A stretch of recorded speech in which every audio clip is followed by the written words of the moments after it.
हे मी तुम्हाला का सांगितलं सांगतो. हे मी तुम्हाला का सांगितलं मी सांगतो. कारण प्रत्येक वेळेला ज्या वेळेला हे कॉन्ट्रॅक्ट लेबर ज्यावेळेला भरले जातात ना त्यावेळेला प्रत्येक वेळेला सांगितलं जातं मराठी पोरं येतात कुठे, त्यांना कामच करायचं नसतं. अशा प्रकारच्या गोष्टी तुमच्या तोंडावरती सांगितल्या जातात, तुमच्या समोर फेकल्या जातात आणि बाहेरचे सगळे भरतात. या याच्यामध्ये इथे एकच गोष्ट आपल्याला सांगतो महत्वाची. इंदिरा गांधी हे काँग्रेसवाले आहेत ना, काँग्रेसवाले ढेपाळलेले, त्या इंदिरा गांधींनी लोकसभेमध्ये 13 डिसेंबर 1972 ला दिलेलं लोकसभेमधलं भाषण आहे. बाबांनो नीट ऐका. आणि ज्या वेळेला सगळी लोक तुमच्या समोर येतील त्यावेळेला त्यांना विचारा इंदिराजी नक्की काय बोलल्या होता. मी मागच्या वेळेला सांगितलं होतं बाबासाहेब आंबेडकर आमचे काय म्हणाले होते परमपूज्य. हे इंदिरा गांधींचं 1972 साली केलेलं लोकसभेमधलं आणि राज्यसभेमधलं भाषण आहे. त्याच्यात ते असं म्हणतात, while we stand for the principle that any Indian should be able to work in any part of India. At the same time, it is true that if a large number of people come from outside to seek employment, that is bound to create tension in that area. Therefore, while I do not like the idea of having any such rule, one has to have some balance and see that the local people are not deprived of employment. कुठल्याही भारतीयाला, त्याचं भाषांतर आहे, कुठल्याही भारतीयाला भारतात कुठेही नोकरी करता आली पाहिजे हे आपलं तत्व असलं तरी एक गोष्ट खरी की नोकरीच्या शोधात लोंढे आले तर ते येतील तिथे तणावाची परिस्थिती निर्माण होईल. म्हणून या बाबतीत काही विशेष नियम करावा असे जरी मला वाटत नसले तरी स्थानिकांना नोकऱ्यात डावलले जाऊ नये हे नक्की. हे म्हणतायत कोण? इंदिरा गांधी. विलासरावांना कधी सुचलं हे आत्ता जायच्या अगोदर 80% देऊ म्हणून? 8 वर्षात सत्ता भोगत होते तेव्हा नाही दिसलं. आर पाटलांचं काय दुसरं येतच नव्हतं. माहिती घ्यायची. बऱ्याच असल्या तरी माहितीच, त्या माहित्या कशा होतील? 2 लिटर दूध घेतलं म्हणजे काय दूध घेतलं म्हणतो का आपण? दूधच घेतलं म्हणतो.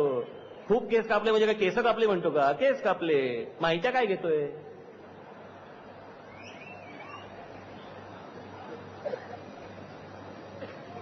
हे असले आपले सगळे राज्य करते.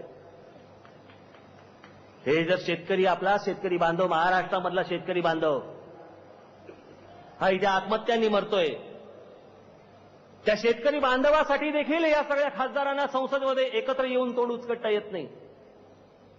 त्याच्यासाठीही बोलता येत नाही. कसली तरी पॅकेज आणतात. कुठे आहेत पॅकेज? काय साखरपुडा आहे?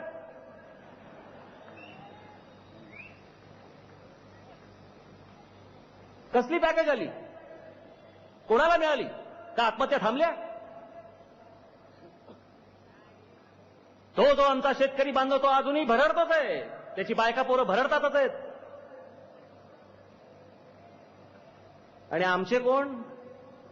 कृषी मंत्री आमचेच. पण आमच्या कृषी मंत्र्यांना वेळ कुठे आहे क्रिकेटशिवाय? ही मॅच संपली की ती मॅच संपली की ही मॅच, मध्येच कोणतरी बोललं काहीतरी शेतकऱ्याचं, मग मेळाव्याला मध्येच कुठेतरी जाऊन येतात की परत आपली ती मॅच चालूच आहे. क्रिकेटच्या संदर्भामध्ये जितक्या वेळा ते समोर टीव्ही समोर आले तितक्या वेळेला शेतीच्या संदर्भात आले का हो?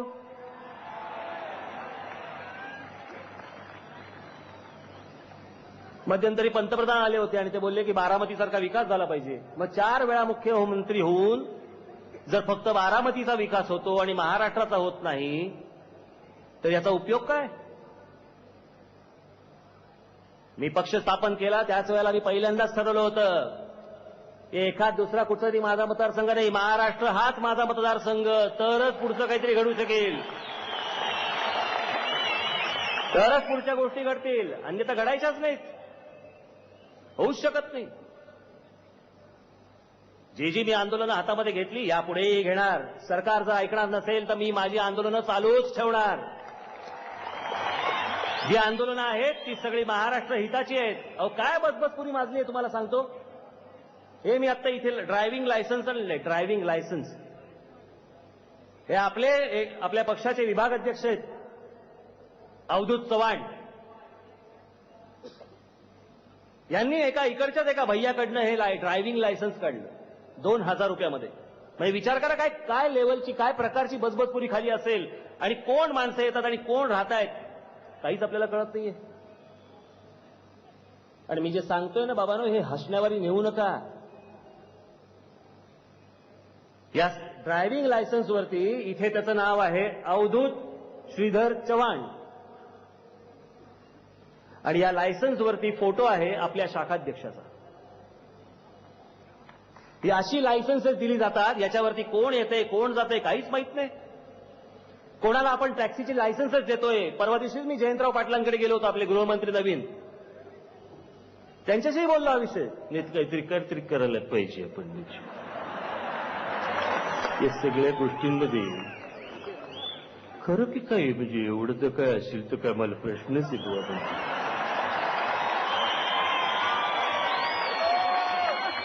बिचार नवीन आहेत गृहमंत्री आत्ताच झाले आहेत. म्हटलं मी काय सांगितलं, माहिती दिली मी त्यांना. माहित्या पुरवल्या त्यांच्याकडे. बिचारा सज्जन चांगला माणूस आहे, काहीतरी चांगलं करेल अशी अपेक्षा आहे. तरुण आहेत, उमेदीचे आहेत. या सगळ्या गोष्टी मी त्यांच्यासमोर ठेवल्या. म्हटलं हे काय चालू आहे, म्हटलं महाराष्ट्रात, मुंबईत काय चालू आहे, ठाण्यात काय चालू आहे. आमचा साधा नागरिक हाच कुठच्या टॅक्सीमध्ये बसतोय, कुठच्या बसमध्ये बसतोय, कुठच्या काय रिक्षामध्ये बसतोय, माहितीच नाही कोण चालवतोय. मग त्याच्यानंतर अतिरेकी येऊन बॉम्बने फोडतील तर काय दूध घालतील का मला सांगा.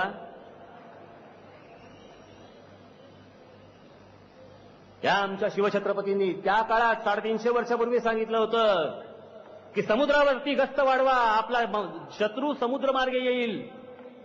350 वर्षापूर्वी आपल्या महाराजांनी सांगितलेली गोष्ट अजून आमच्या राज्यकर्त्यांच्या अकलेत भर पडत नाही. ते तिथूनच आले.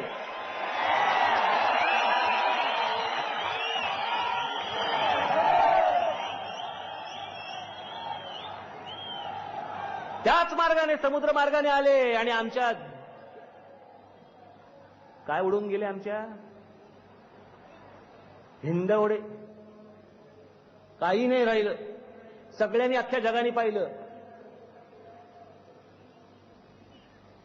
कशासाठी पुण्य तिथे आणि जयंत्या साजऱ्या करायच्या यांच्या. हे इतक्या महापुरुष होऊन गेल्यानंतर ते जे सांगतायत ते पण जर आम्ही ऐकणार नसू तर उपयोग काय या गोष्टींचा.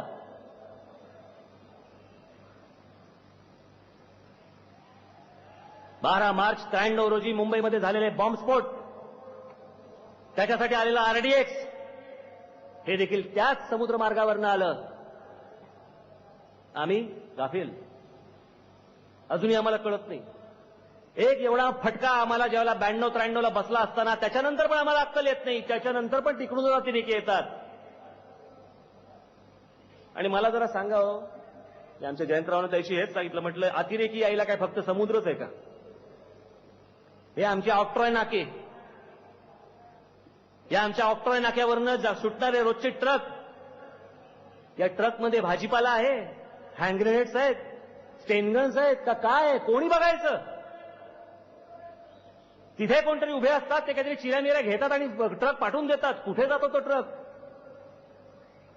होतं काय पुढे. आणि आमच्या सर्वसामान्य सर्व नागरिकांनी, खास करून महिलांनी आमच्या पतिराजाची आठवण करत दिवसभर बसायचं, धाकधूक करत की सकाळी गेलेले आमचे पतिराज संध्याकाळी घरी येतील की नाही. आणि हा सरकारचा असला कारभार. याच्यावरती बोललं की भाषणबंदी. कशावरती बोलायचं नाही, जे चाललंय ते निमूटपणे बघायचं. हे माझ्याकडनं नाही शक्य होणार, माझ्याकडनं ते होणार पण नाही. ज्या ज्या चुकीच्या गोष्टी मला समोर दिसतील, जे जे महाराष्ट्राला हानिकारक आहे, जे जे महाराष्ट्राला घातक आहे, ती गोष्ट मी चव्हाट्यावरती मांडल्याशिवाय राहणार नाही. याच्या पुढे सरकारला काय करायचं ते सरकारने करून घ्यावं. आणि एकदा करून पाहिलेलं आहे त्यांनी, काय झालं हेही कळलेलं आहे त्यांना. मी जे करतोय हे महाराष्ट्र हितासाठी करतोय.